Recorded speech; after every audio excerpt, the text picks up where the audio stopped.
¿Me escuchan correctamente? Chicos, buenas tardes. Sí se escucha, profe. Ok, gracias. Muy bien. ¿Qué tal? ¿Qué tal? ¿Cómo están? Bueno, vamos a empezar entonces nuestra sesión de esta tarde. Hoy es viernes eh, 12 de enero del 2024. Vamos a iniciar nuestra sesión. Vamos a ir compartiendo el material. Muy bien. Bueno, hoy día lo que vamos a hacer es trabajar todo lo que tiene que ver con la historia peruana. Vamos a trabajar las reformas borbónicas, lo que son las insurrecciones indígenas, todo lo que es el proceso de lo que se conoce como la crisis del Imperio Español, y luego ya todo el tema que tiene que ver con la emancipación, ¿no? Lo que son las conspiraciones, rebeliones criollas, todo lo que tiene que ver con el proceso de la independencia peruana que se relaciona con lo que son las corrientes libertadoras, ¿no? Es la corriente libertadora del sur y la corriente libertadora del norte. Ya es lo que vamos a hacer el día de hoy. Muy bien. Todo lo que es el proceso siglo XVIII y siglo XIX en lo que se refiere pues al tema de Perú. Bueno, vamos entonces a empezar con las reformas borbónicas. Los Borbones. ¿Quiénes son los Borbones? Los Borbones son los reyes que en sí provenían de Francia, pero luego llegaron pues a parte de ellos a gobernar en España. El último rey Habsburgo, porque España estaba gobernada por los Habsburgo, que es una dinastía austriaca, fue Carlos, el último rey, Carlos que le decían el hechizado. El hechizado. ¿Por qué le decían el hechizado? Porque no podía tener hijos. No podía tener hijos. Entonces, cuando Carlos, ante esta situación de no poder dejar herederos, decide entregar la corona a sus sobrinos, ¿no? Al sobrino, a Felipe, ¿correcto?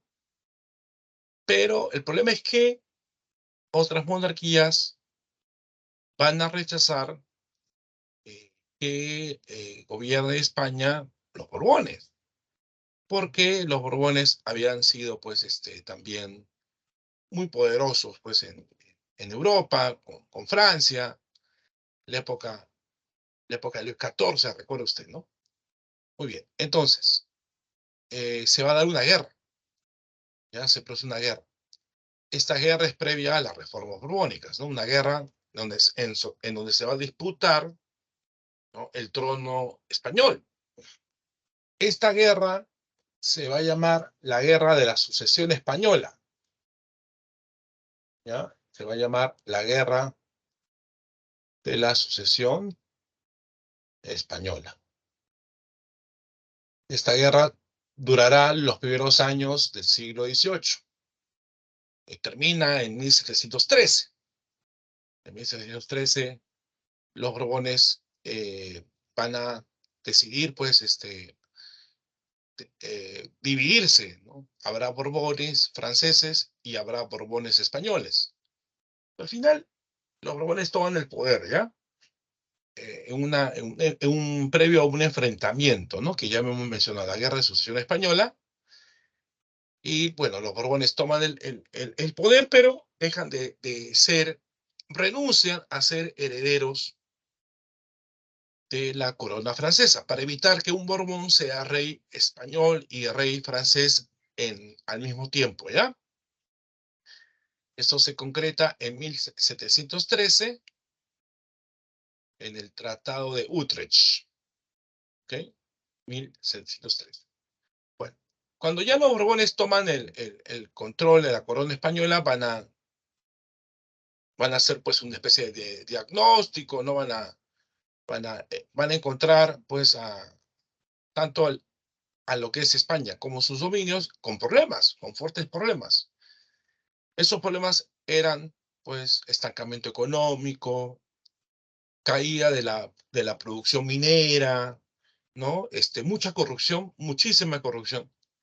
Entonces los Borbones deciden introducir cambios, medidas para poder cambiar esta situación y resolver estos problemas que atravesaba España y sus colonias, especialmente en América. Entonces es ahí donde se impulsa lo que se conoce como las reformas borbónicas. ¿Qué son las reformas borbónicas? Son cambios introducidos por los Borbones, por los monarcas de la dinastía Borbón, eh, para lograr buscar, ¿no?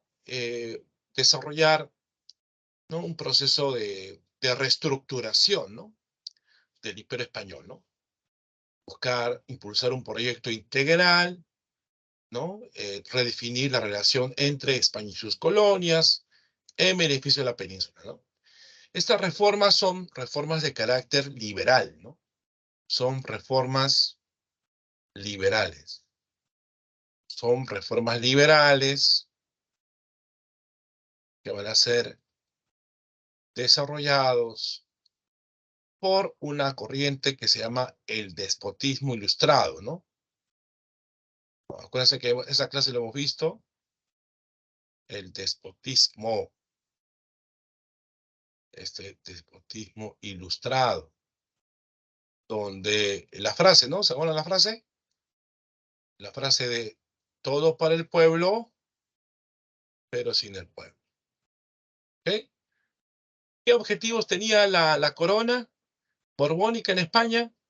Centralizar y mejorar la estructura de gobierno, reestructurar el Imperio Español, crear una maquinaria económica financiera más eficiente, ¿no? Introducir reformas modernas.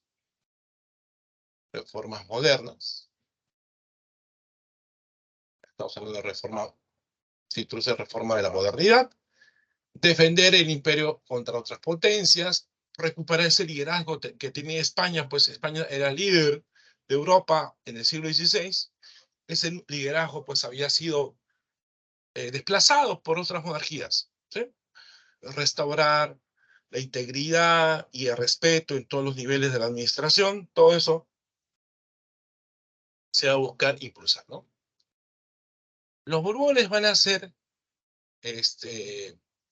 5 reyes Borbones en España. El más importante va a ser Carlos III. Carlos III, ¿no? Él buscó intensificar las reformas administrativas iniciadas por sus predecesores, se hacen las reformas digamos, más importantes con él.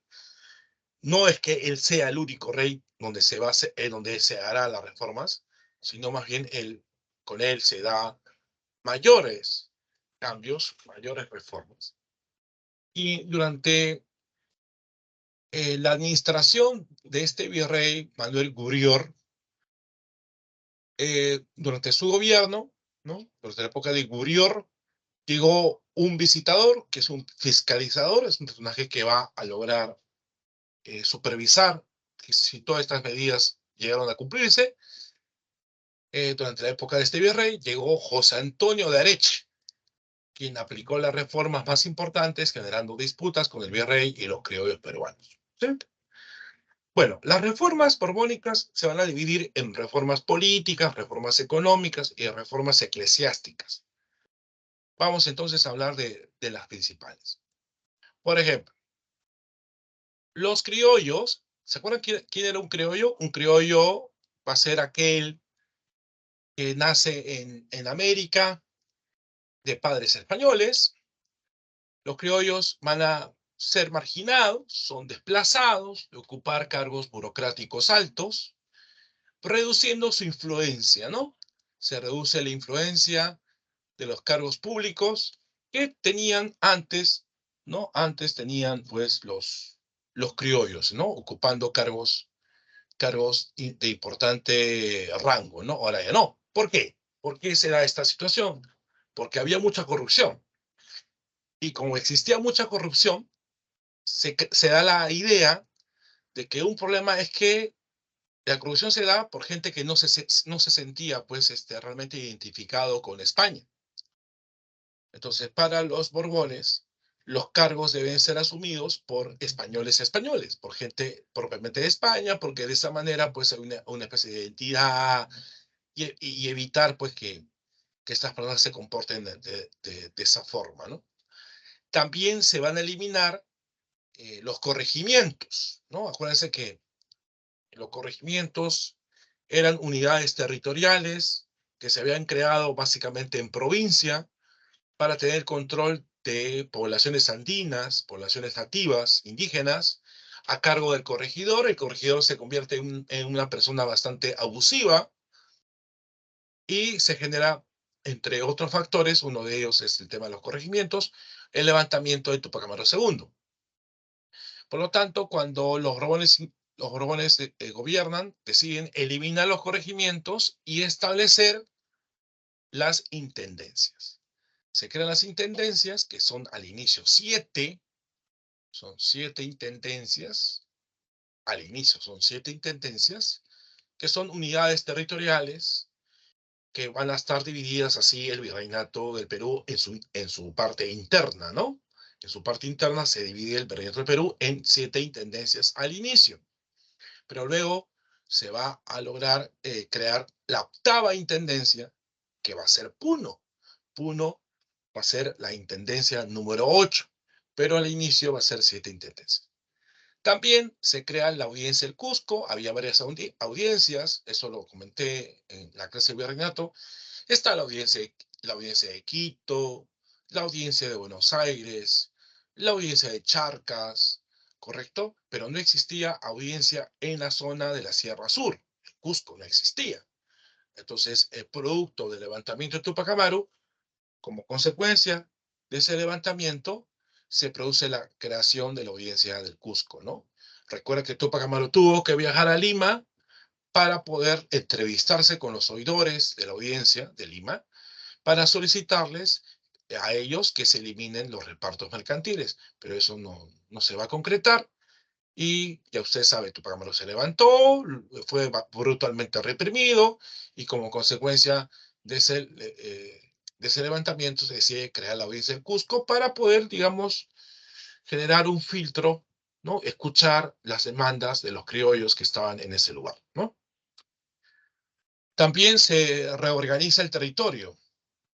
El territorio de América del Sur, ¿no? Se va a reorganizar, creándose nuevos virreinatos. El virreinato del Perú se va a reducir a lo que usted ve en este momento con el número 1.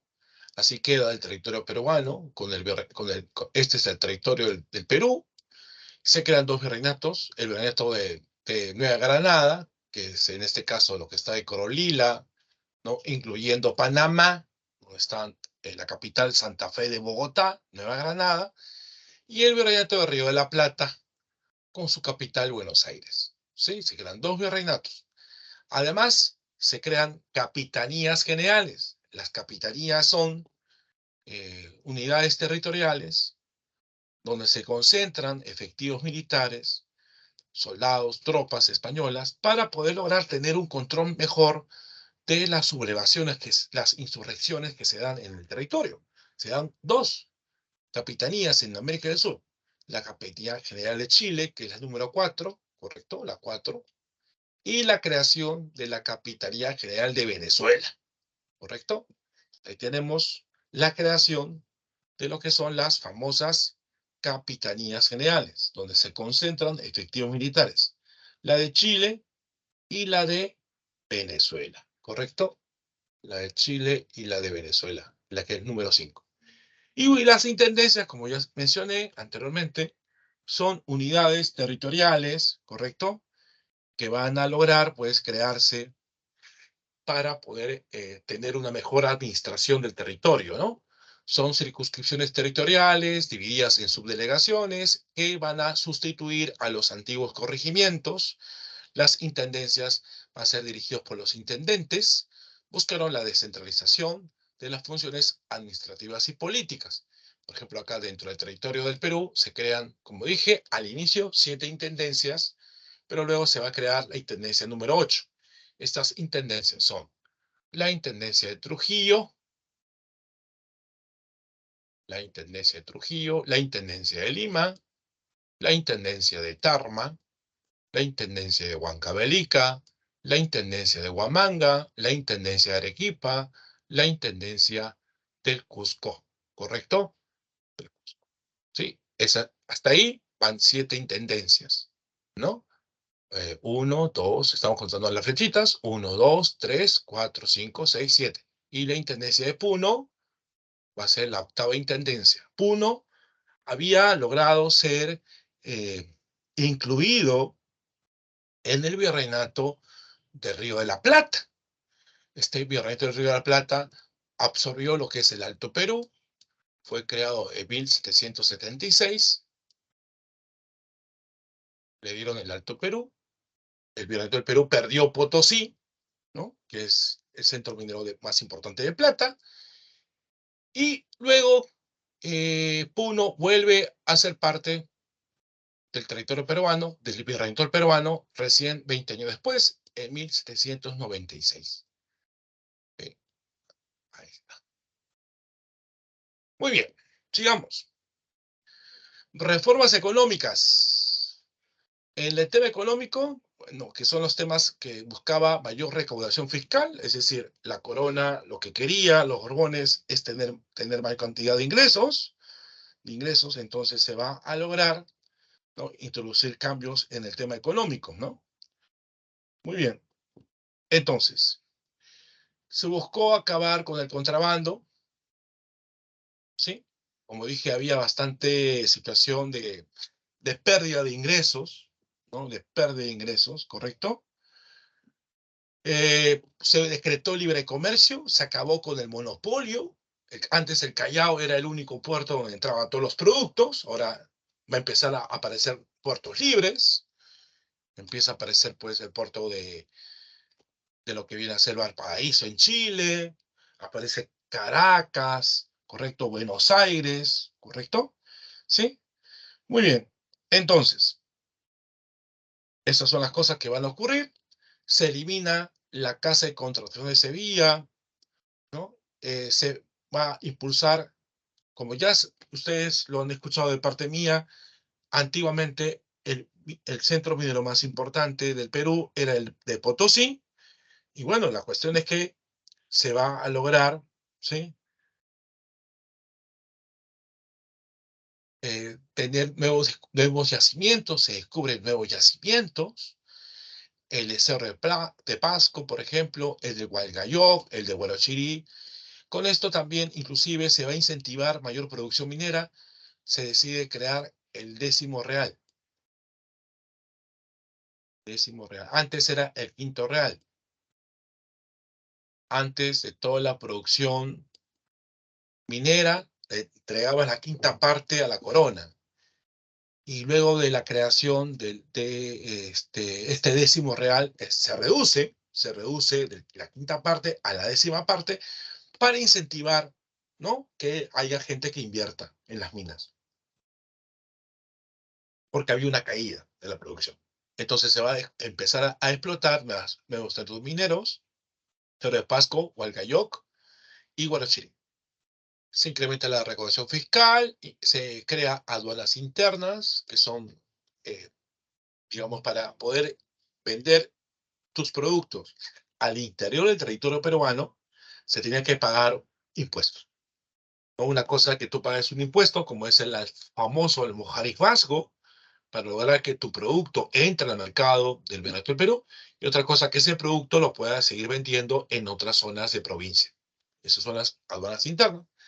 Se incrementa la alcabala, que es el IGB colonial, del 2 hasta el 6%. Se legaliza los repartos mercantiles, ¿no?, que es lo que se le forzaba al indígena para que compre al corregidor, ¿sí? Se va ahora, ya esto se legaliza, el ofrecimiento, ¿no? Productos de segunda mano, pañuelos, zapato español, espejos, ¿sí? Se va a buscar cobrar de forma efectiva el tributo indígena, se va a establecer ciertos eh, bloqueos comerciales, planteando que solamente se puede comprar estos productos a la corona española, que es el estanco, ¿no? El estanco es que la gente solamente podría comprar el producto al propio virreinato, ¿no? No a gente particular, sino al Estado virreinal, ¿no? Este caso es el aguardiente, estanco del aguardiente, de la coca, de la sal, el tabaco, la pólvora, entre otros. Reformas eclesiásticas y también educativas. En 1767, como producto de esta actitud de las reformas borbónicas, ¿no? Del regalismo, ¿no? Acuérdense que el regalismo era la autoridad del rey, estaba por encima del papa. Entonces, el rey buscaba que todo esté bajo su disposición, incluyendo todo lo que es el tema de la iglesia. Entonces se van a empezar a buscar que las congregaciones religiosas que están dentro del Virreinato del Perú se supediten también al poder español, al poder virreinal. Pero los jesuitas era una orden que tenían lealtad al Papa. Entonces los jesuitas son expulsados y todos sus bienes son expropiados. Todos sus bienes, ¿no? Haciendas, colegios, propios lugares donde ellos generaban las ceremonias religiosas, las iglesias, ¿no? Y todas estas propiedades se van a tener que censar, que significa se tiene que llevar a un registro, se tiene que registrar todas estas propiedades que son expropiadas, ¿sí? Y para eso se forma el Tribunal de las Temporalidades. Este Tribunal de las Temporalidades lo que hace es administrar los bienes de estos jesuitas. Los bienes. Administra los bienes de los jesuitas. Y dentro de sus instituciones educativas, por ejemplo, los jesuitas tenían muchos colegios, uno de estos colegios se va a convertir en el Real Convictorio de San Carlos, ¿no? Este Real Convictorio de San Carlos va a lograr ser un centro educativo muy importante, donde se va a difundir las ideas ilustradas. Sí. Bueno, consecuencias. Se incrementa la presión fiscal, como hemos visto, sobre la población. Sector más perjudicado por las reformas borbónicas son los indígenas. Habrá descontento popular, rebeliones, evidentemente, y se va a impulsar las ideas emancipatorias porque también como parte de estas reformas borbónicas se introducen las ideas liberales, las ideas de la ilustración. Muy bien, entonces hemos trabajado el primer tema de esta tarde. No sé si hasta acá tienen alguna pregunta que hacerme. Los leo, los escucho, si no digan conforme para seguir avanzando.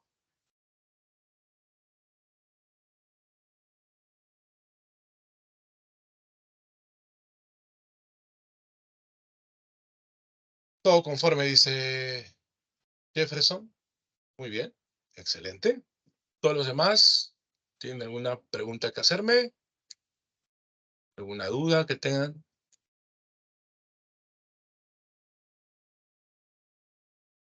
Ok, muy bien, sigamos entonces. Ahora, veamos las insurrecciones. Estos levantamientos que se van a producir, pues, en el Perú. Según algunos historiadores, estas rebeliones van a ser como más de 100 en el siglo XVIII. Muchas, muchas rebeliones. Y gran parte de esas rebeliones tiene como causa las reformas borbónicas. ¿Sí? Entonces vamos a estudiar las más importantes. Las insurrecciones indígenas son levantamientos dirigidos contra el incremento de las cargas fiscales, ¿no? La reforma borbónica, la explotación colonial, ¿no? Acuérdense que había muchas formas de explotación, esclavitud, yanaconaje, los repartos mercantiles, el pongaje, ¿no? Y evidentemente la pauperización. ¿Qué significa pauperización? Empobrecimiento de la población indígena en el marco de las reformas borbónicas. Juan Santos Atahualpa, 1742-1752. Según la información, Juan Santos Atahualpa, su nombre original nunca se supo. Era un personaje que estaba muy influenciado por el mesianismo andino. ¿Qué es el mesianismo andino? Esa idea de que habrá un Inca Salvador, ¿no? Que se expresaba con el mito del Incarri. ¿Mm? Juan Santos Atahualpa, según información y las investigaciones recientes, fue un dirigente de origen quechua que se presentó como descendiente de los incas y se presume que nació en el Cusco más o menos en 1710. Dice que educado por los jesuitas, ¿no? Los que lo vieron a él, dice que usaba como una túnica roja, como se ve en la imagen, ¿no? Una túnica roja, sabía 3 idiomas: quechua, castellano y latín. Juan Santos Atahualpa se va a insurreccionar en el Gran Pajonal. ¿Qué es el Gran Pajonal? La selva central, ¿no? Toda esta área de color verde, especialmente. Toda esa área de color verde oscuro, ahí se da la zona de insurrección. Se insurrecciona contra el abuso de las misiones franciscanas.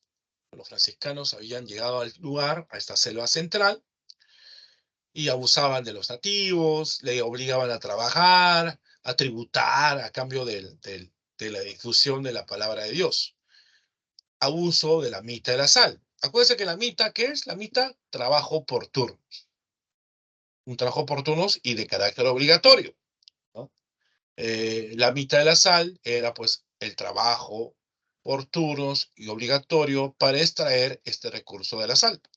Y también había mucha propagación de enfermedades en la zona.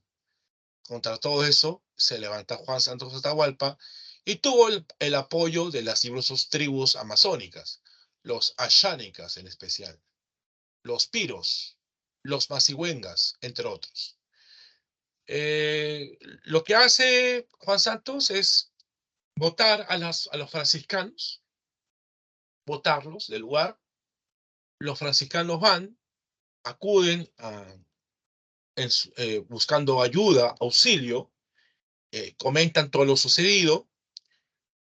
El virrey de ese tiempo, por si acaso, se llama el virrey, el marqués de Villa García, y lo que hace la corona, el virrey, es enviar tropas al lugar, pero acá la forma de lucha que utilizan las tribus selváticas, que es la guerra de guerrillas, ese conocimiento del terreno, como si fuera la palma de su mano, hace que las victorias sean a favor de los indígenas, ¿sí?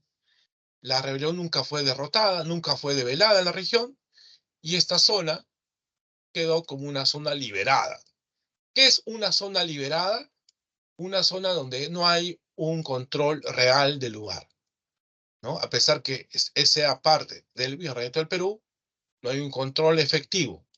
O sea, la zona queda bajo la merced de la gente que está en ese lugar. La zona liberada, pero tampoco Juan Santos Atahualpa no tuvo ningún tipo de intención de seguir avanzando en su proyecto de insurrección.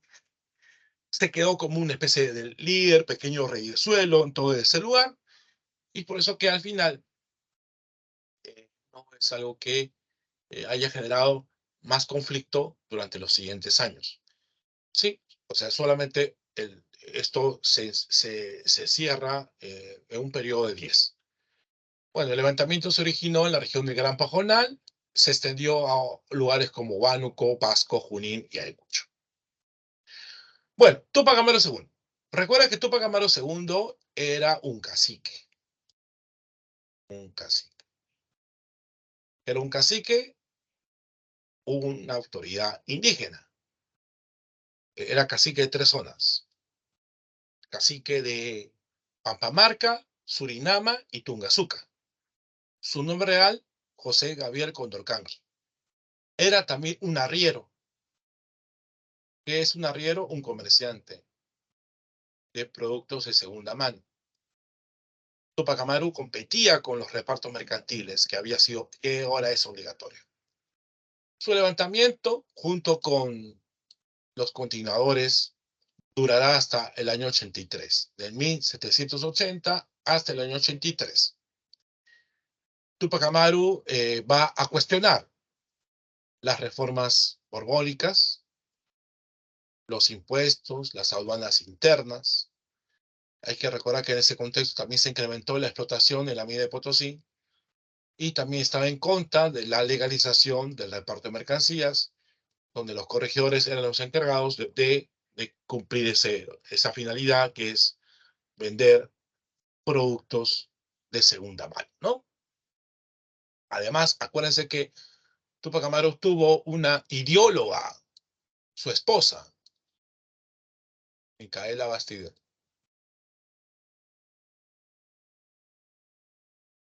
Micaela Bastidas, el ideólogo del movimiento.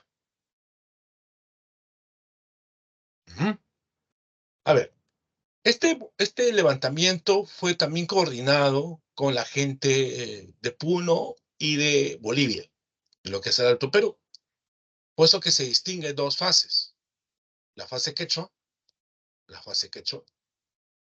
dirigido por el propio Tupac Amaru, y la fase aymara, dirigido por Tupac Katari. ¿Quién fue Tupac Katari?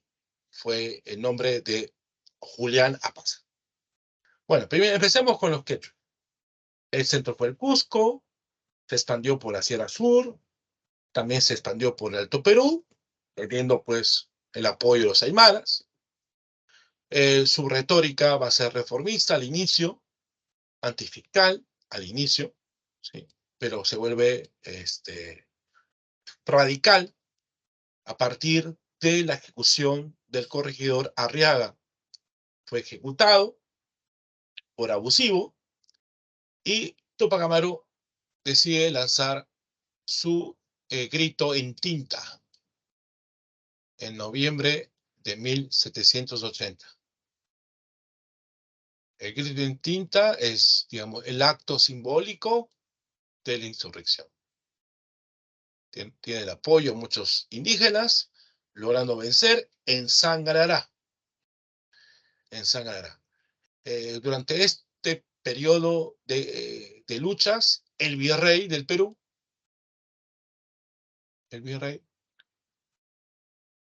era Agustín de Jáuregui. El virrey era Jáuregui. Pero además de la presencia de Jáuregui, ocurría un tema, que era la presencia del famoso visitador, ¿no? En las diapositivas anteriores les había comentado de que la corona había enviado a alguien para fiscalizar que todo se llegue a concretar, que es el visitador José Antonio de Areche. Entonces Areche justo llega el momento en donde se produce el levantamiento de Tupac Amaru. Y Areche es el que va a dirigir las tropas de los españoles para derrotar a los tupacamaristas. Bueno, los tupacamaristas finalmente son derrotados en la batalla de Chacacupe. Luego Tupac Amaru es capturado, un pueblito, intenta huir, es capturado un pueblito con su familia. Ese pueblo se llama Langui. Y luego es ejecutado en Cusco, ¿no? Como ustedes saben, se le intentó pues desmembrar su cuerpo jalado con 4 caballos, y luego va a ser decapitado, ¿no? Decapitado y también su cuerpo, su cadáver también va a ser cercenado en varias partes. Y todas sus partes van a ser llevadas a diferentes lugares del Cusco, ¿no? Colocados en maderos, ¿no? Para poder lograr, ¿no? Evitar que haya una nueva insurrección. Bien, los aymaras con Tupac Katari lograron cercar la ciudad de La Paz. Va a ser finalmente derrotado por las tropas enviadas de Buenos Aires. Las diferencias en la dirección política impidió una alianza entre todos los sublevados y al final un interlocutor, un intermediario entre el movimiento de Tupac Amaru II con Tupac Katari, también va a ser derrotado, ¿no? Que es Diego Cristóbal. Diego Cristóbal se acogió a la paz de Sicuani, una supuesta paz en donde los españoles tratan de creer que habían sido derrotados, pero luego de eso, este señor fue traicionado y ejecutado. Entonces, ahí tenemos estas insurrecciones indígenas que genera como consecuencia que se va a suprimir, se eliminan los repartos mercantiles, que es lo que originó el levantamiento, se va a abolir los corregimientos, se crearon en su reemplazo las intendencias, se crea la audiencia del Cusco y además se eliminan símbolos de nobleza indígena alusivos al Tahuantinsuyo. Inclusive la propia autoridad cacique ya deja de tener fuerza. O sea, ya la corona deja de tener el apoyo de los caciques. Ya no quiere tener apoyo de los caciques porque los caciques se habían, como Tupac Amaru, se había sublevado. Más bien, los caciques pasan a un segundo plano, inclusive para poder lograr como una especie de deshonor o hecho de deshonra. Los caciques, como ven ustedes, Tupac Amaru, usaban el pelo largo. El pelo largo va a ser símbolo de diferenciación con respecto a los demás indígenas. Entonces se va a lograr mandar a que todos los caciques se corten el cabello, ¿sí? Y bueno, cualquier tipo de personaje que quiera, pues, demostrar cierta descendencia de la nobleza incaica, no se le va a hacer caso.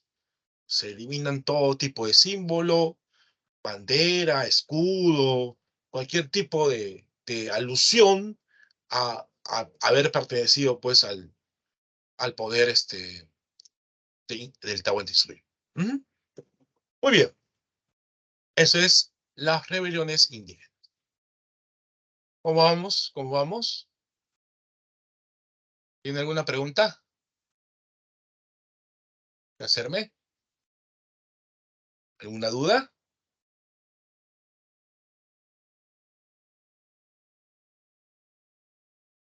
¿Me escuchan correctamente, no? ¿Tienen alguna pregunta? Si no, digan conforme para seguir avanzando.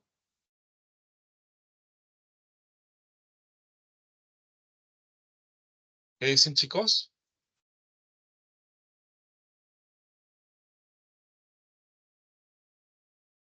¿Tienen alguna duda que plantearme?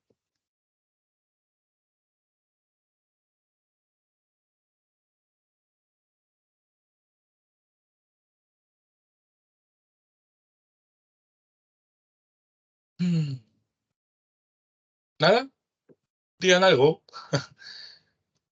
Alexandra, Alejandro, Naupa, Castillo, Alvarado, Patricio. ¿Todo bien? Ok, perfecto. Muchas gracias. Sigamos. Entramos a la crisis del Imperio Español.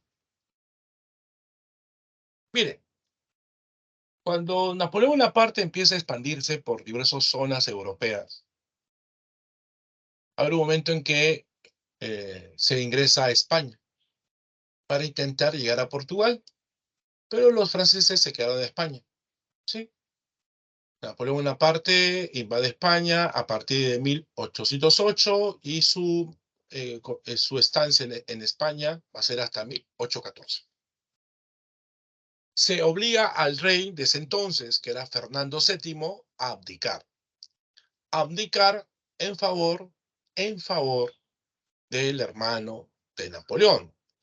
Este hermano de Napoleón era José Bonaparte, más conocido como Pepe Botella. Bueno, entonces el nuevo rey va a ser José Bonaparte. Como los franceses provenían de toda una tradición burguesa constitucional, ¿no? Se va a elaborar para poder dirigir legalmente el territorio español, se va a elaborar la Constitución de Bayona, ¿no? Una constitución hecha por los franceses para gobernar España. Obviamente que los españoles no van a aceptar esta intromisión, la llegada de invasores, y entonces se va a crear una junta una junta de regencia, ¿no? Un movimiento juntista, ¿no? Una junta de regencia. ¿Por qué se llama junta de regencia? Porque es la que está reemplazando al rey Fernando VII cuando cuando éste no está ocupando el trono, ¿no? Él no ocupa el trono, entonces los españoles van a querer un gobierno que lo reemplazará. Es un gobierno clandestino que va a operar pues en Cádiz. Cádiz es un puerto, ¿no? Que está al sur de España, al extremo sur de España. Y lo que hace esta junta es impulsar la guerra de independencia. Esta guerra de independencia es luchar contra los invasores, ¿sí? Luchar contra los invasores franceses, ¿sí? Bueno, entonces, como las ideas ilustradas habían impregnado pues también a la gente que promovió esta junta, la junta decidió también eh, poder cambiar la monarquía que en ese momento se encontraba en España. No la francesa, sino la anterior, a la que pertenecía Fernando VII, a los Borbones, porque era un gobierno absolutista. Entonces ellos dicen, ¿por qué no elaborar una constitución que rija realmente para los españoles, aprovechando este contexto, ¿no? Entonces la Junta Central Suprema del Reino, que es la Junta de Regencia, convocó a las Cortes de Cádiz. ¿Qué son Cortes de Cádiz? Es una asamblea constituyente. Una asamblea. Es decir, todos los que integran esta asamblea tienen la misión de elaborar una constitución que sea la que dirija a España y a sus colonias cuando ya los franceses sean votados pues, del territorio español. Se va a tener que también llevar a cabo elecciones para elegir representantes de América, ¿sí? Es decir, los miembros de la Junta consideran que español abarcaría tanto a los habitantes de América, ¿sí? Como a los peninsulares, a los españoles, ¿sí? Habrá una igualdad, ¿no? Esta igualdad es producto de esta influencia de la Ilustración, la igualdad entre peninsulares y americanos. Se va a decir también abolir el tributo indígena y la mitad minera. Entre los representantes a las Cortes se va a elegir este peruano, Vicente Morales Duárez. Producto de la alianza entre Francia y España, esta vio forzada a aceptar la presencia militar francesa que atacaba a Portugal desde tierra. Bueno, esto es un poco lo que comentaba yo cuando Napoleón entró a ocupar España para irse a Francia, pero ahí se quedó perdón, los franceses entraban a España para irse a Portugal, pero los franceses al final se quedaron en España. Bueno, se va a terminar elaborando la Constitución. La Constitución que rige los destinos de los españoles. Esta Constitución se llama la Constitución de Cádiz. Es una Constitución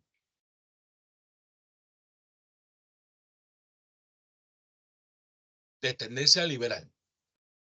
Es liberal, va a ser también llamada popularmente como la Pepa. La Pepa. ¿Por qué la Pepa? Por la versión contraria al rey invasor, que es Pepe. Pepe Botella, la Constitución La Pepa. La Constitución Liberal del 12 establece una monarquía constitucional. Para ellos, la nación no es un patrimonio de ninguna persona o dinastía. Se promueve la libertad de imprenta, que es la libertad de expresión, y la eliminación de la Santa Inquisición. Muy bien. Ahora, eso genera un impacto muy importante en el territorio americano. En el territorio americano se van a crear las famosas juntas de gobierno, ¿sí? Las juntas de gobierno. Junta de gobierno que se crean es en Chuquisaca, que está en Bolivia, la primera junta, también en La Paz, en Quito, en Caracas, en Buenos Aires, en Santa Fe de Bogotá, Santiago de Chile. Se intentó crear en Lima una junta de gobierno, pero va a ser reprimida. ¿Sí? ¿Sí? se va a evitar crear la Junta de Gobierno de Lima. ¿Qué son las juntas de gobierno? Van a ser organizadas por criollos en los cabildos. ¿Qué eran los cabildos? Los municipios.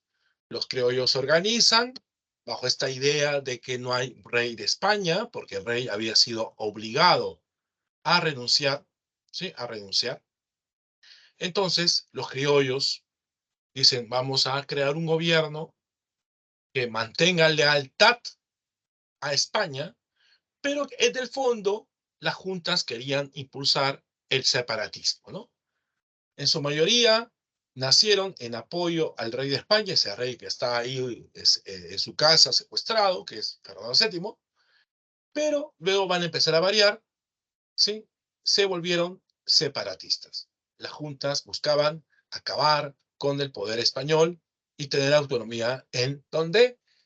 En América.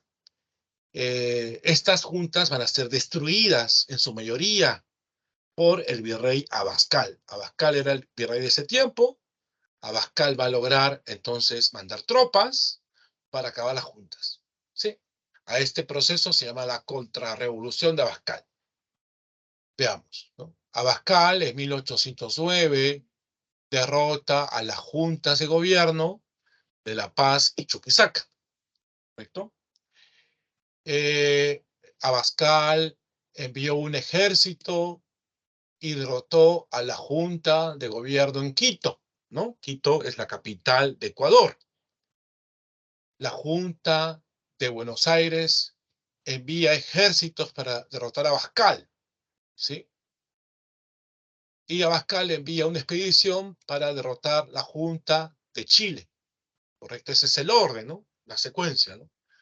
La mayoría de estas juntas, repito, la mayoría de estas juntas van a buscar tener como objetivo separarse del dominio español. Y ante eso, el virrey Abascal, con sus tropas, van a eliminar a la mayoría de estas juntas y la única que sobrevive va a ser la de Buenos Aires.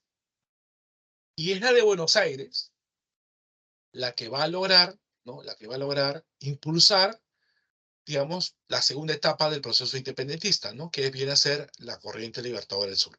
Con San Martín, cosas que ya ustedes de repente han escuchado. Bueno, para esos años también empezaba ya a evidenciarse la semilla de la independencia, ya las primeras ideas. No todas estas ideas eran recontra separatistas, algunas son reformistas, y es ahí donde vamos a hablar de los precursores. ¿Qué son los precursores? Los precursores son ideólogos, ¿no? Repito, los precursores son ideólogos. ¿Qué es un ideólogo? Es aquel que va a lograr plantear una propuesta de cambio, ¿no? De cambio. Estos precursores son los iniciadores del movimiento independentista, ¿no? Estos ideólogos precursores se van a dividir en dos: reformistas y separatistas. Los reformistas buscan corregir los efectos del régimen colonial a través de reformas moderadas: libertad de imprenta, acceso criollo a cargos públicos. No quieren, los reformistas, no quieren separarse de España, quieren solamente que se dé algunos cambios. Muchos de estos reformistas van a publicar sus ideas en una revista que se llama El Mercurio Peruano. El Mercurio Peruano sería la expresión de la influencia ilustrada en el Perú. El Mercurio Peruano es un órgano intelectual creado entre 1791 y 95. La revista plasmó en sus diversos artículos diversos temas, desde el amor patrio y los planteamientos de reforma política, hasta los estudios científicos relacionados con el clima y el medio ambiente. Este Mercurio Peruano va a ser promovido por la Sociedad amantes del país, ¿ya? La sociedad amantes del país. La sociedad amante del país es la que promueve la aparición de la revista El Mercurio Peruano, ¿no? ¿Sí? Bueno, ¿quién son sus representantes? Toribio Rodríguez de Mendoza. Chachapoyano va a ser rector o director de Convictorio de San Carlos. Como ya le mencioné, el Convictorio de San Carlos se convierte en el centro de las ideas ilustradas. Baquijano y Carrillo. José Baquijano y Carrillo es un profesor de San Marcos que se encarga de elaborar un discurso de bienvenida al virrey Agustín de Jáuregui, que se llama Elogio al virrey Jáuregui, pero que termina siendo un fuerte manifiesto de crítica al gobierno español. Y también Hipólito Unanue. Unanue va a ser un personaje bastante interesante, va a introducir cambios en el tema de la medicina peruana, ¿sí? Él introduce bastantes cambios en la manera de cómo se enseñaba la medicina. Unanue es el que va a impulsar, ¿no?, la formación de la Escuela de San Fernando. De ahí viene el nombre de sus estudiantes, los fernandinos. Unanue va a ser asesor de virreyes. Unanue va a llegar a tener, pues, también, ¿no?, un gran estudio sobre el clima, ¿no? Él también forma parte de la sociedad amante del país, es un importante intelectual que va a lograr tener, pues, todo ese desarrollo, ¿no? Bueno, separatistas. Los separatistas sí son aquellos que van a plantear, pues, una ruptura, una ruptura total con la metrópoli, ¿no? Una búsqueda de una autonomía, ¿no? Proponían la ruptura con la metrópoli española a través de una guerra revolucionaria, logrando la emancipación hispanoamericana. Destacaron Juan Pablo Vizcarra de Guzmán, que es arequipeño, jesuita, y allá en Europa, Juan Pablo Vizcarra de Guzmán empieza, pues, a recibir apoyo de los ingleses para poder lograr elaborar cartas. Una de esas cartas se llama la Carta a los Españoles Americanos. Esta carta fue escrita en francés, pero va a ser traducida al castellano por otro separatista que aquí voy a colocar acá, que es un venezolano, Francisco de Miranda. Francisco de Miranda. Miranda cumple la tarea de ser el que difunde, ¿no?, la carta en América, ¿ya? Miranda. Y bueno, Miranda va a lograr también luchar por la independencia de Venezuela, juntamente con Simón Bolívar. Así que no olvidar, ya, chicos, Miranda es el que introduce la carta de Vizcarro, ¿sí? La carta de Vizcarro va a lograr Miranda traducir la carta de Vizcarro del francés al castellano. Sí, muy bien. Otro intelectual separatista y que luego se convierte en el primer presidente del Perú va a ser José de la Riga Agüero. José de la Riga Agüero va a tener un documento importante que se llama Las 28 Causas. Las 28 causas por la independencia, ¿correcto? Muy bien, entonces ahí tenemos, ¿no? 13 representantes, ¿no? Miranda, Vizcarra de Guzmán, José de la Riga Agüero, los tres, ¿no? Los tres van a ser representantes de este grupo que se conoce como los separatistas, ¿no? Esos son los precursores. Recuerda, los precursores que son ideólogos. Son ideólogos los que logran, pues, desarrollar ideas, que van a lograr, pues, ser el inicio de todo el proceso emancipatorio.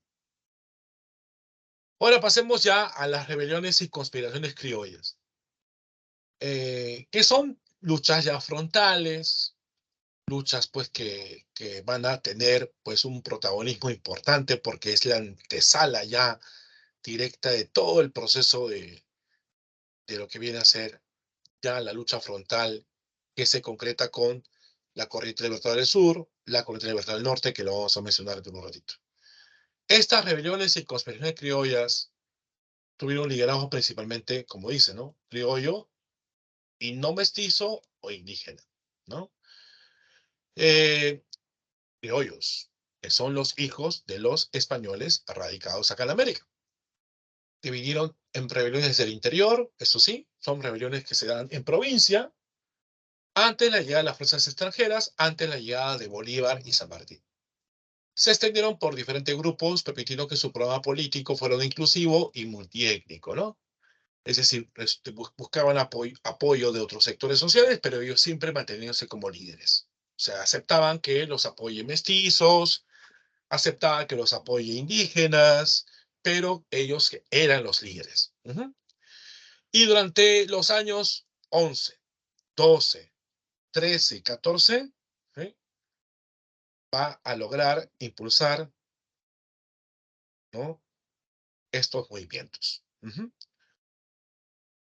Uno, en Tacna, con Francisco Antonio de Sela. ¿Sí?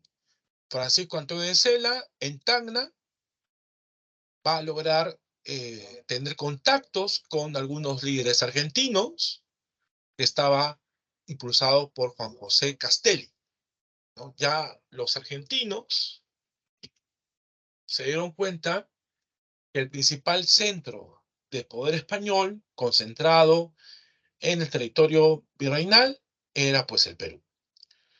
Si que no se daría la libertad peruana, no podrían asegurar la independencia de los demás. Así de sencillo. Puesto que los argentinos van a enviar tropas para poder lograr acabar con ese poder concentrado en el Perú. Pero enviaban por Bolivia, por el Alto Perú, por eso que las provincias o los departamentos del sur del país van a tener más contacto con ellos. Cela es uno de ellos. Cela va a buscar tener ese respaldo de los argentinos, pero fracasó en la batalla de Huaqui.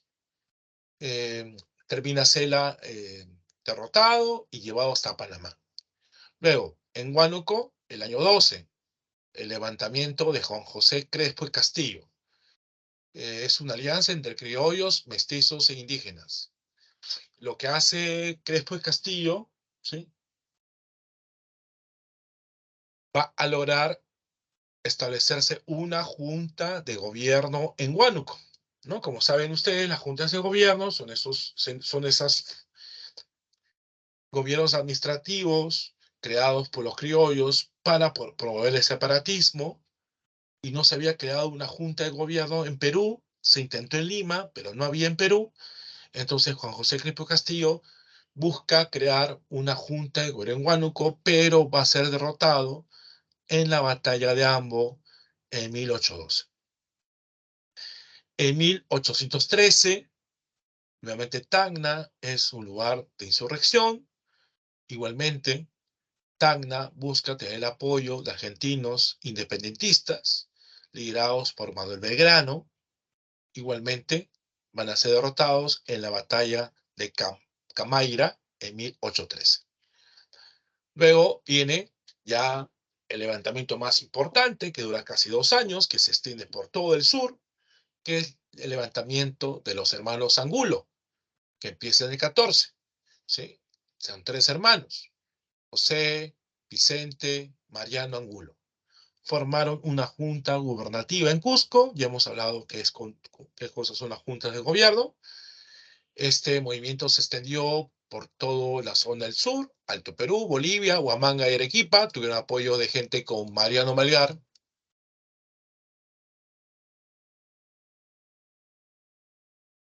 Mariano Melgar. y también Pumacahua. La Pumacahua es una biografía bastante controversial, ¿no? Pumacahua era un cacique de Quintero, en Cusco. Pumacahua había logrado en un momento estar en contra de Tupac Amaru. Apoyó a los españoles para poder derrotar a Tupac Amaru.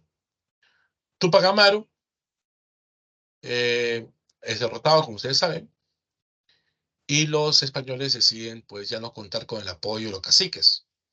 Como ya inclusive les comenté, el cacique se le va a obligar a que se corte el cabello. Y bueno, Pumacahua, que era bastante interesado en tener este tipo de privilegios, ahora se le va a quitar, ¿no? Se quita todos los privilegios, ya no se confía más en los caciques, ¿no? Y por eso que Pumacahua se cambia de bando. Ya Pumacahua deja de ser un fidelista o realista, ¿correcto? Sí. Y ahora va a pasar a ser parte del bando, eh, eh, el bando separatista, ¿no? Por eso que está junto con estos líderes rebeldes, con Melgar, que era un poeta arequipeño, bastante leído por, este, por, por ustedes en literatura, y ahora Pumacahua está junto con ellos, ¿no? Son derrotados todos ellos en la batalla de Humachiri. Humachiri es la batalla final. Estas rebeliones entonces son reprimidas, ¿no? Todas estas 4 rebeliones. De estas 4 rebeliones, repito, la más importante viene a ser la de 1814-15, la rebelión del sur, o también llamada la Gran Rebelión del Sur. Listo. Entonces, con esto, hasta acá vamos a ver cómo estamos para entrar al último tema, que es el más largo de todos. Dice Oscar, creo que Francisco de Miranda. A ver, sí, claro, Miranda. ¿Qué admiración? Miranda fue el iniciador de la lucha independentista en Venezuela. O sea, Bolívar no, ¿eh? Bolívar es el que continúa. Inclusive Miranda es el que trae a Bolívar para que lo apoye. Porque Bolívar era un muchacho pertenecía a su familia a las 5 más importantes de Venezuela. Era un muchacho bastante, su familia, ¿no? Era una de las familias más ricas de Venezuela, entre las 5 familias más ricas de Venezuela. Entonces, Bolívar todavía no estaba convertido en un líder, pues, patriota, y él se encontraba en Europa cuando empieza la lucha en Venezuela, ¿no? Se encontraba en Europa. Se había casado, ¿no? Pero su mujer se enfermó y murió, su esposa oficial, porque Bolívar tiene varias consortes, ¿ya? Y allá en Europa empieza pues digamos, ya interesarse en, en lograr estar dentro del bando que lucha por el proceso de independencia. Entonces se va a poner al servicio de Miranda, ¿sí? Por eso que tú me dices eso, ¿no? Exactamente. Bolívar se pone al servicio de Miranda, en un momento lucha con él, pero en un rango menor, o sea, Miranda era un general, ¿no? Y porque era mayor que Bolívar, era lo que se llevaban como 20, 25 años, ¿no? Miranda era ya muy mayor. Pero luego hay un conflicto entre ellos, ¿ya? Conflicto medio debatible entre ellos. Y finalmente Miranda es atrapado por las tropas españolas, recluido, llevado allá de Europa, en prisión. Y Bolívar queda bajo el liderazgo, ¿no? ¿Mm? Eso es un poco lo que quiero comentarte. Ahora que tú, Oscar, has puesto ese comentario en el chat, ¿no? Bueno, sobre estas cosas, ¿alguna pregunta? Profe, ¿los argentinos que participaron en las revoluciones lograron participar con San Martín? No, no, no. San Martín es posterior. Cuando hablamos de Castelli, cuando hablamos de Belgrano, eran militares argentinos que eran enviados. Su plan de ellos era acabar con el poder español que se concentraba en el Perú y llevando directamente tropas hacia el Alto Perú, hacia Bolivia, para ahí empezar a atacar. Pero fracasan. Esas expediciones al Alto Perú son un fracaso, Castelli y Belgrano. Y por eso que San Martín tiene un plan diferente. Es un plan diferente. Un plan en la cual él considera que antes de llegar al Perú había que buscar apoyo de otros criollos, ¿no? En este caso son los chilenos, ¿sí? Los chilenos. Por eso que, ante tu pregunta, ¿participaron en lo que hizo San Martín? No, porque es otra etapa previa. Estamos hablando acá de 1811, 12, 13, ¿no? San Martín es 19, 18, vamos a ver, 18, 19, 20, cuando llega a Perú, que se embarca en Paracas. Entonces estamos hablando de un periodo que atravesó casi como 7, 8 años de diferencia, ¿no? Ujú. Muy bien. ¿Alguna pregunta más? Ok. ¿Los demás está todo conforme para seguir avanzando?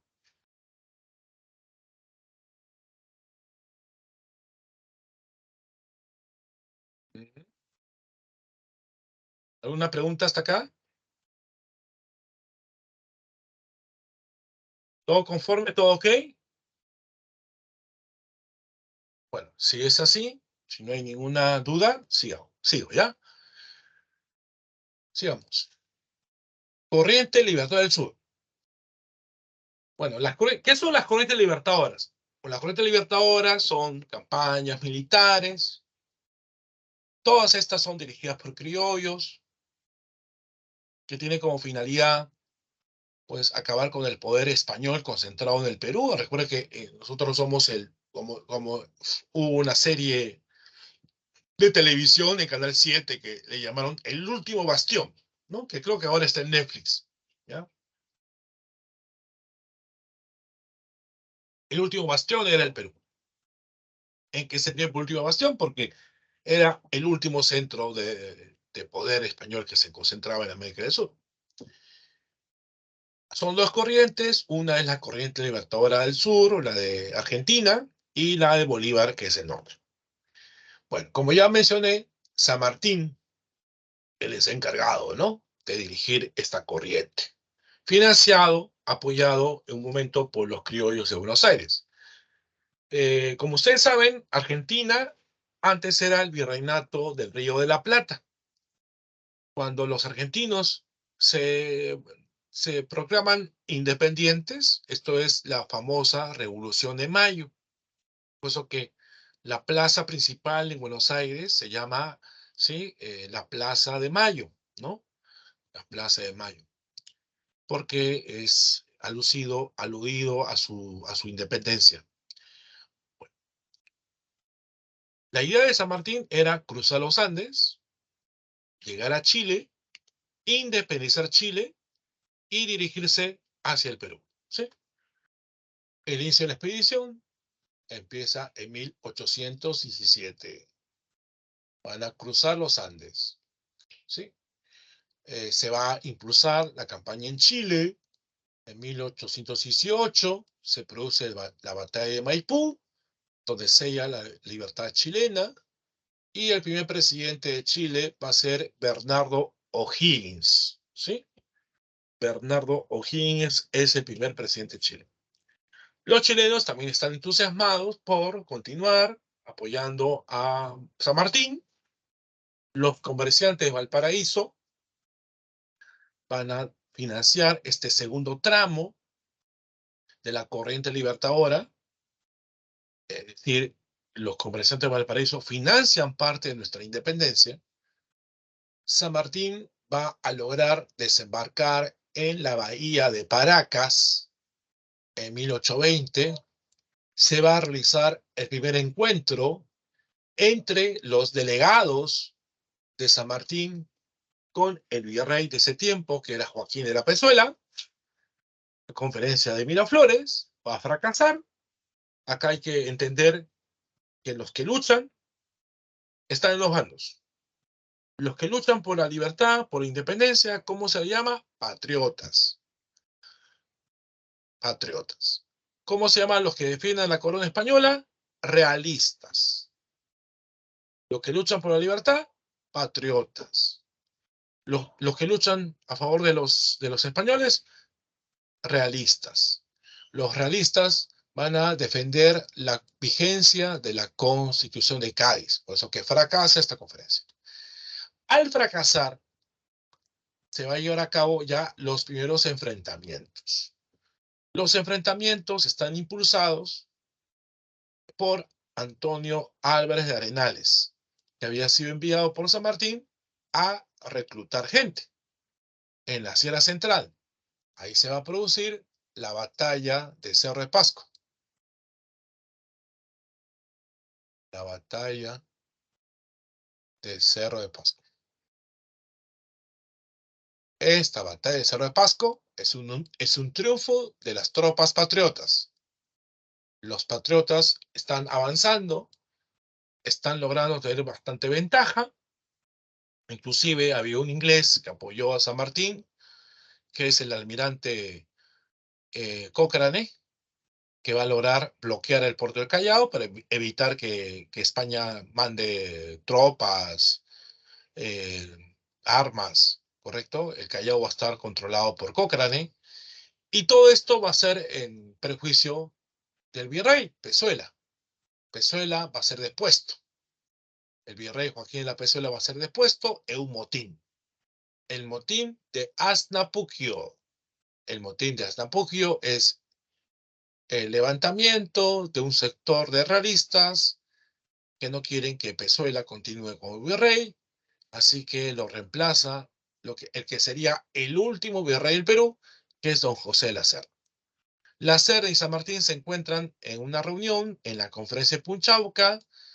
A estas alturas, San Martín ya tenía bien claro la propuesta política para el Perú. San Martín quería, ¿no?, plantear la monarquía constitucional. La monarquía constitucional. Esta propuesta de monarquía constitucional había sido expuesta en la conferencia de Miraflores. Esto fue pregunta de examen de admisión San Marcos. ¿En qué lugar San Martín planteó, o bueno, la gente de San Martín planteó por primera vez la propuesta? Fue en Miraflores. Y en Punchauca, San Martín también le propone esta idea de crear una monarquía constitucional en el Perú independiente. Inclusive San Martín le ofrece a la Serna para que sea el rey del Perú. No se acepta. Hay un fracaso más. Y lo que hace la Serna es irse a la sierra. Se va a la sierra con todas sus tropas y San Martín entra a la capital. San Martín fue invitado por la Junta de Notables del Cabildo de Lima y se va a redactar el acta de independencia el 15 de julio y el 28 de julio se proclama la independencia del Perú. Entonces, San Martín logra proclamar la independencia. El Perú estaba libre, digamos así, a la mitad. Un gran sector de realistas controlaban la sierra y la Serna, el último virrey, había puesto su cuartel general en el Cusco. Protectorado. San Martín se queda en el Perú para poder dirigir la continuidad de la lucha contra los españoles. Pero también durante ese periodo se lleva a cabo alguna serie de medidas para poder lograr, digamos, continuar esta ruta de un Perú independiente.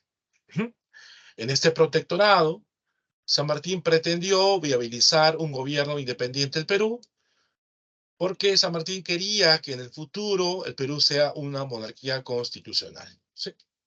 Bueno, obras y sucesos. se organiza el Estado. Para esto se elabora un estatuto provisorio, un marco general de leyes que debe regir para todos los habitantes. Se crean tres ministerios. El Ministerio de Guerra, el Ministerio de Hacienda, el Ministerio de Relaciones Exteriores. Se promueve la libertad de imprenta.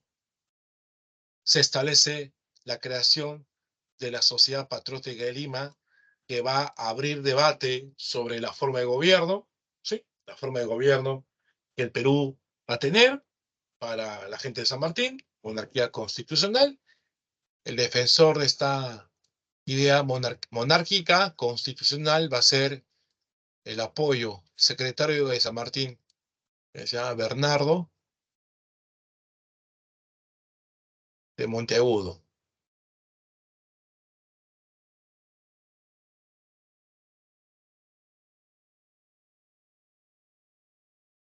¿Mm? ¿Ok? Pero también había gente que estaba en contra de esa forma de gobierno. Hablamos de los republicanos. En los republicanos se encontraba José Faustino Sánchez Carrión, más conocido como el Solitario de Sayán. Así escribía en un periódico que se llamaba La Abeja Republicana. Y también se va a lograr llevar a cabo una reunión entre San Martín y el otro líder de la corriente. La otra corriente es la corriente del norte, de Simón Bolívar. Se va a llevar a cabo una reunión en Guayaquil para poder lograr buscar que Bolívar lo apoye, que entre con él, con sus tropas, y así pues, digamos, tratar de concretar, ¿no?, la libertad del Perú. Pero Bolívar no acepta, no acepta la solicitud de San Martín, puesto que esta conferencia de Guayaquil va a fracasar. Sociales. Se da la ley de libertad de vientres. Todos los hijos esclavos nacidos después del 28 de julio son libres, pero se mantienen como mano de obra barata, y además los que nacieron antes seguían siendo esclavos. Se va a abolir el tributo indígena, se va a abolir la mita para buscar apoyo de los indígenas, se establece la Biblioteca Nacional, se crea el himno nacional y la bandera peruana. La idea de la bandera nació en Pisco, con la intención de crear elementos simbólicos, la nueva identidad peruana. San Martín creó la primera bandera nacional del Perú el 21 de octubre del año 1820, señalando que era incompatible con la independencia de Perú la conservación de símbolos que recuerdan al dilatado imperio de supresión. Esta es la primera bandera del Perú, muy diferente a la bandera actual. Bueno, ante el fracaso del proyecto de San Martín y lo que ocurrió en Guayaquil, San Martín convoca el primer Congreso Constituyente. Este primer Congreso Constituyente tiene como misión, como dice su nombre, ¿no?, elaborar la primera Constitución y definir qué cosa va a ser el Perú. San Martín le entrega al Congreso y a su presidente, ¿no?, el liderazgo político. El presidente del Congreso era Luna Pizarro, Francisco Javier de Luna Pizarro, y San Martín se va. Así que el Congreso va a tener la conducción del Perú durante ese tiempo, y aparte, pues, tiene que elaborar la primera constitución del país. Su objetivo es redactar una constitución y establecer qué va a ser el Perú. Bueno, al final ellos optan por la república, como ustedes saben, ¿sí? La primera constitución va a ser promulgada en 1823. Y el presidente de este Congreso va a ser Francisco Javier Luna Pizarro, que era un sacerdote de tendencia liberal. Liberal, ¿no? En San Marcos se preguntó una vez, ¿cuáles eran las profesiones predominantes en el primer Congreso Constituyente? eran abogados y eclesiásticos, ¿sí? Este Congreso Constituyente sesionó en la actual Centro Cultural de San Marcos, que es la llamada también Casón de San Marcos, en la capilla de la Universidad de San Marcos, ¿sí? Bueno, ahora, el Congreso, que tiene como finalidad elaborar, este Congreso Constituyente, elaborar la Constitución, va a tener que también decidir, pues, cómo va a ser la conducción política y qué acciones tomar para derrotar a los españoles que están en la sierra. Así que el Congreso decide crear una junta de gobierno. Una junta de gobierno. Esta junta de gobierno va a ser un triunvirato. Un triunvirato que va a ser presidido por José Lamar, que tiene como plan acabar con las fuerzas realistas. Se va a realizar la primera campaña de puertos intermedios. ¿Sí?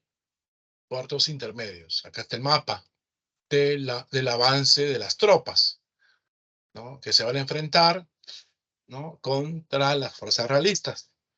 Ahí hay batallas que son un fracaso. Torata y Moquegua.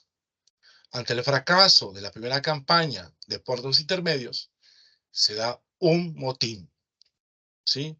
Por presión militar de Santa Cruz, Andrés Santa Cruz, que es el responsable del primer golpe de Estado, el motín de Balconcillo. El Congreso decide nombrar como presidente a José de la Riga Agüero. Respecto a José de la Riga Agüero, va a ser el primer presidente del Perú. Riga Agüero va a ser presidente del Perú de febrero de 1823 a junio de 1823. De febrero a junio.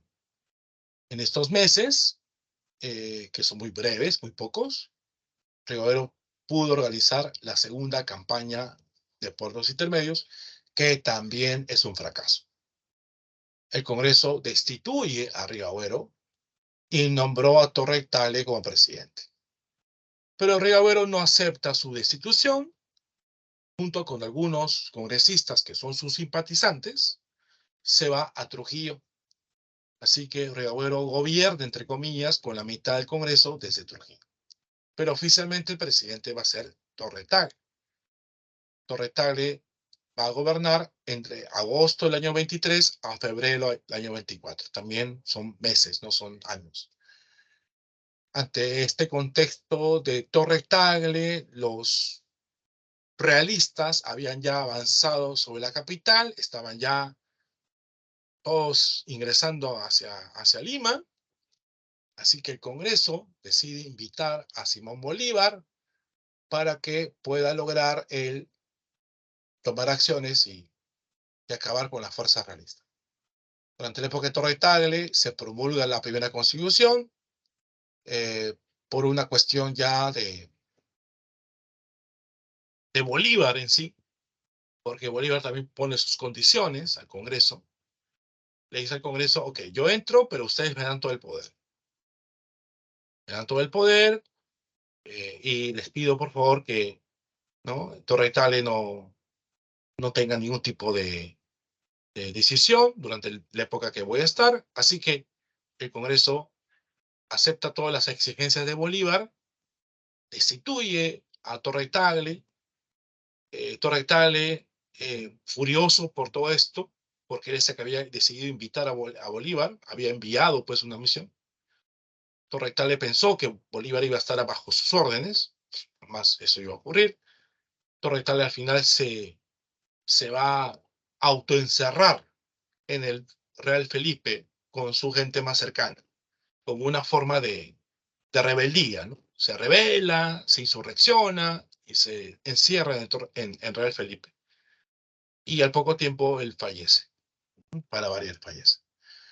Bueno, entonces estas son las cosas que ocurren previa a la llegada de Simón Bolívar. Un poquito para poder lograr que ustedes se ordenen, ¿no? Porque es un poquito, se marea esto, ¿no? Primero es San Martín como protector, San Martín deja el Congreso elige a la Junta de Gobierno, luego el Congreso, por presión militar, nombra a Riagüero, luego lo destituye, nombra a Torre Tagle y le da todo el poder a Bolívar y también destituye a Torre Tagle. La corriente libertadora del norte. Bueno, esta corriente libertadora del norte va a ser organizada por los criollos de Caracas. Como ustedes ya mismo lo han escuchado por parte mía, antes que Bolívar esté luchando, estaba Francisco de Miranda. Bolívar había redactado un documento, cosa que San Martín nunca lo hace, nunca San Martín redacta un manifiesto donde propone sus ideas orgánicamente, porque tampoco Bolívar lo hace, pero Bolívar, por lo menos él sí redacta ideas en forma de una carta. La carta de Jamaica. La carta de Jamaica. No, ahí están sus primeras ideas. Bolívar había logrado independizar 3 países, que son la Gran Colombia. La Gran Colombia, que son Venezuela, Colombia y Ecuador, ¿no? En 3 batallas. La batalla de Carabobo, Boyacá y Pichincha, ¿sí? Pichincha para Ecuador, Boyacá para Colombia y Carabobo para Venezuela, ¿sí? Son 3 batallas. Todo se forma como la Gran Colombia. De ahí se va a llevar a cabo la reunión con San Martín, Guayaquil, fracasa en Guayaquil, luego es invitado por el Congreso, Bolívar dice, dame todo el poder, Congreso, y Bolívar fue nombrado así dictador. Y el Congreso peruano se autodisuelve. Dictador no es como el título, como se cree hoy día, ¿no? Dictador no es que sea una persona autoritaria, no. No, dictador es un cargo en tiempos de emergencia. Sí, acuérdense que en Roma había la función de dictador que duraba 6 meses. Bueno, Riagüero y Torre Tagle intentaron aliarse con el virrey de la Serna. Uy, eso sí. Claro, o sea, como Bolívar viene con todo el poder, como que Riagüero y Torre Tagle se sintieron un poco marginados. Riagüero se empezó a cartear, Torre Tagle también empezaba a buscar contactos para poder lograr que el poder español regrese, ¿no? Como ellos eran los presidentes. Bolívar se entera de esto y los logra, ¿no?, marginar. Riagüero es desterrado a Costa Rica y Torre Tagle, como ya sabemos, se encierra en el Rey Felipe y luego muere. Acciones militares. Bueno, con el apoyo de las guerrillas, que son los indígenas organizados, ¿sí?, logra pues enfrentarse a los realistas en las últimas batallas.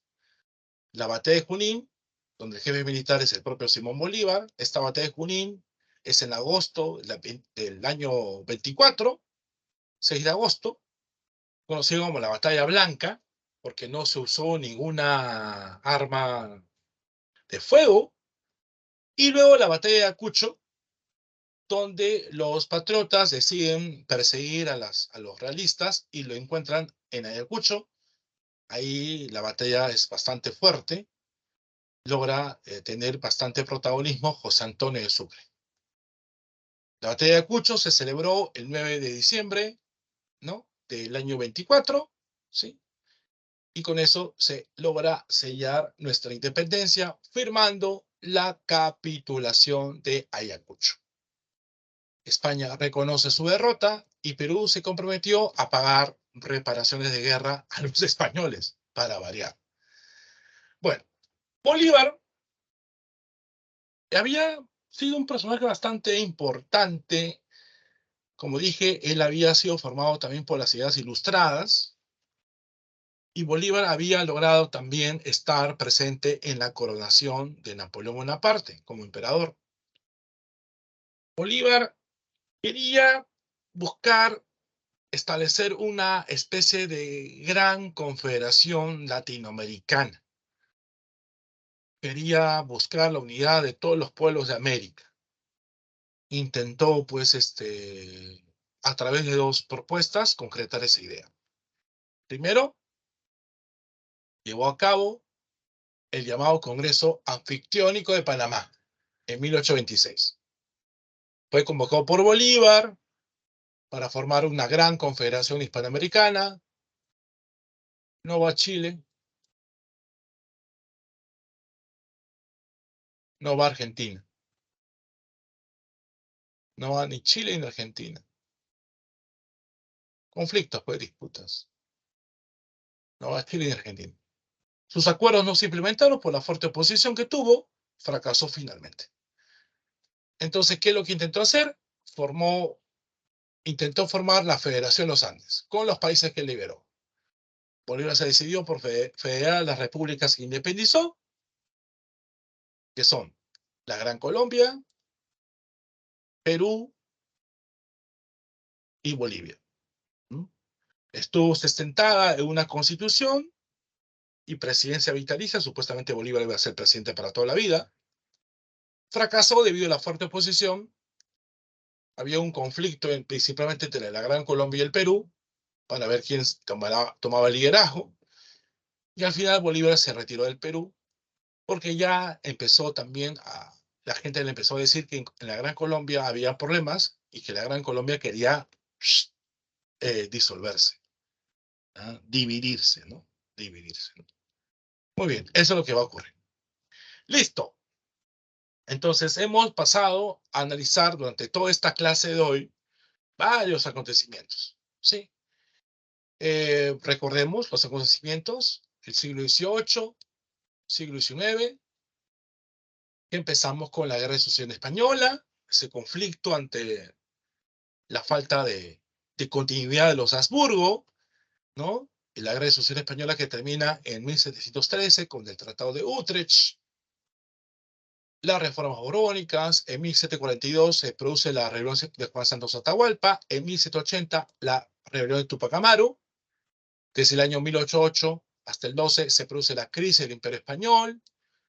Desde 1811 al 14 las famosas rebeliones criollas. En 1821 la proclamación de independencia. El 22 el protectorado. Finalizando el 23 la dictadura de Bolívar. Y el año 24 nuestra sello de la independencia con Ayacucho. Listo. Entonces, esas son las cosas que hemos visto. No sé si hasta acá tienen alguna pregunta que hacerme. Los escucho.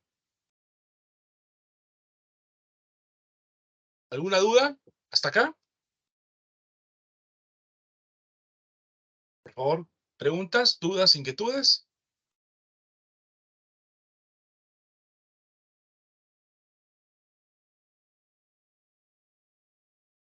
¿Quedan conformes si fuera así? Sí, ok, perfecto. Bueno, entonces lo que vamos a hacer es darle unos minutos para que puedan revisar sus preguntas, ¿correcto? Son 6:35, creo que ya son 6:36, ¿no? Así que eh, revisen sus preguntas, y lo respondemos a las 6:40, ¿ya? ¿Correcto? Entonces tienen 4 minutos para poder ver sus preguntas.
Muy bien, entonces entramos ahora sí a la parte práctica.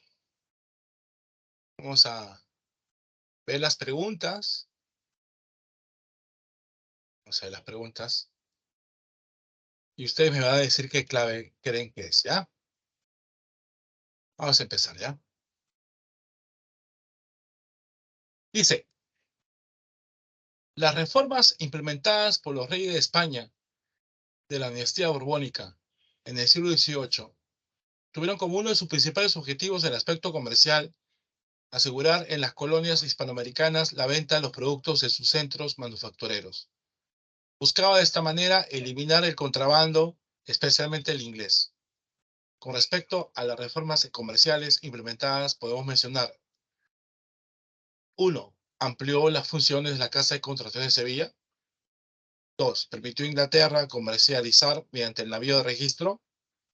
Eliminó los puertos exclusivos por el Decreto de Libre Comercio. Entregó el monopolio de la trata de esclavos a los franceses. ¿Cuál de las cuatro sería la respuesta? O sea, ¿cuáles serían las alternativas? Dice ahí Oscar, la B. ¿Alguien está de acuerdo con Oscar? Permitió a Inglaterra comercializar mediante el navío de registro y eliminó los puertos exclusivos por el Decreto de Libre Comercio. Sí, es correcto. La 1 es la B. Sí, Oscar. A ver, Oscar había marcado la B en la 2 y la 3. El navío de registro es la posibilidad de Inglaterra de poder vender productos en los mercados de la América Española. Pero para poder lograr vender esos productos, Inglaterra tenía que pagar una especie de impuesto o registro, por eso que se llama navío de registro. Y lo otro sí, lo otro es el decretar el libre comercio a partir de eliminar el monopolio, ¿no? Eso sí lo hemos planteado, ¿correcto? Bueno, vamos a pasar a la pregunta 2. Vamos a pasar a la pregunta 2. Voy a partir. Un ratito.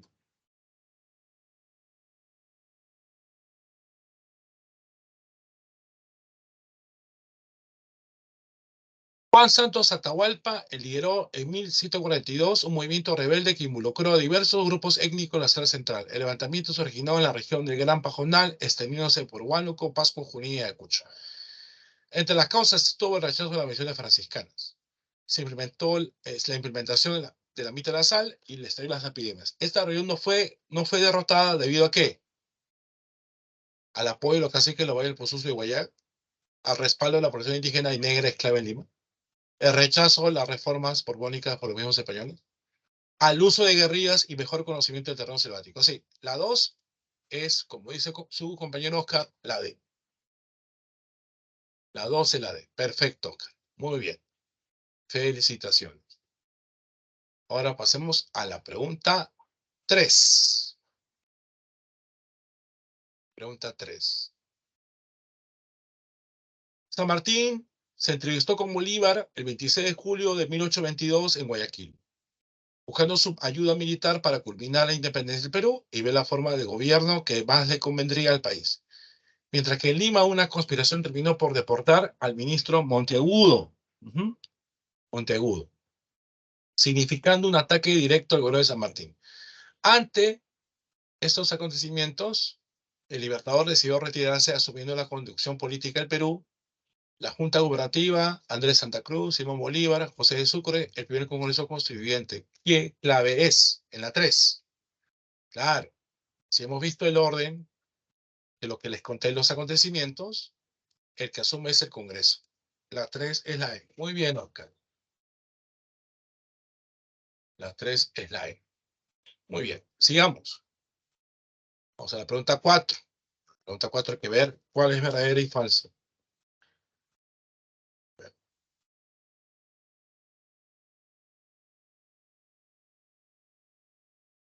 Después del fracaso de la primera campaña de puertos intermedios, se produjo el motín de Balconcillo. Este golpe de Estado acabó con la Junta Gubernativa, llevando a la presidencia de la República a José de la Riga Bueno. Posteriormente fue destituido por el Congreso, nombrando como nuevo presidente a José Bernardo Torretale. Señala el valor de verdad o falsedad de las siguientes proposiciones. 1. Rigagüero estableció su gobierno en Trujillo con una parte del Congreso. Simón Bolívar llegó al Perú por invitación de José de Rigagüero. La segunda campaña de puertos intermedios la dirigió Rudecindo Alvarado. La primera constitución se promulgó durante la época de Torre-Tagle. En la 4, ¿cuál será? ¿Cuál será la 4? ¿Cuál será verdadera, falsa, verdadera, falsa? A ver, Rigagüero estableció su gobierno en Trujillo con parte del Congreso, sí. Eso es verdadero. ¿Ya? Simón Bolívar llegó por invitación de José de Rigagüero, no. Fue invitado por el Congreso. La segunda campaña de puertos intermedios, ¿sí? Va a ser organizada por Rudecindo Alvarado, no, lo fue por Rigagüero. La primera constitución se aprobó en la época de Torre-Tagle, sí. La clave viene a ser la C. La C. Acá, 4 y la C. Bueno, y la última. A ver, la ultimita. La última sobre las ideas de Bolívar.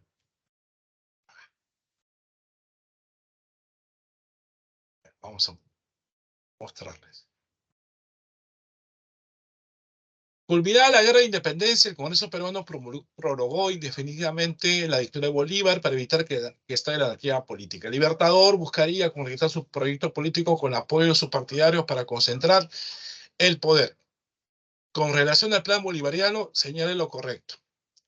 El Congreso de Panamá integraría en una confederación los países recientemente independizados. La Federación de los Andes, ¿sí? Sí. Incluiría solo a los países liberados por Bolívar, Perú, Bolivia y la Gran Colombia. La Constitución vitalicia fue elaborada por Sucre e impuesta a los integrantes de la Federación de los Andes. La dictadura vitalicia fue aprobada en el Congreso de Chuquisaca conjuntamente con la creación de Bolivia. En la 5, ¿qué clave será? En las 5 solamente las que son ciertas son 1 y 2. El Congreso de Panamá integraría en una confederación a los países recientemente independizados y la Federación de los Andes incluiría solo los países liberados por Bolívar, Perú, Bolivia y la Gran Colombia. La clave sería la A. Entonces, 5. Muy bien. Entonces, con esto hemos cerrado. Sí, la 4 la C, sí. Sí, 4C y 5 la A. Sí, correcto, Oscar. Bien. ¿Alguien tiene alguna duda hasta acá? ¿Alguna pregunta? ¿Algo que no han entendido? Todo claro, ¿no? Parece que solamente tú has estado en la clase, Oscar. Los demás han estado hoy día calladitos. Bueno, ¿qué se va a hacer? Así es la situación. Ok, chicos, entonces con esto vamos a ir cerrando. Espero que la clase de hoy día les haya interesado y nos encontramos hasta la siguiente semana. Acuérdense que ya estamos en la semana, estamos terminando la semana 11. Ya falta poco tiempo para acabar el ciclo. ¿Ya? Listo. Si no hay ninguna pregunta o algún comentario, les dejo y nos vemos hasta la siguiente clase. Chao.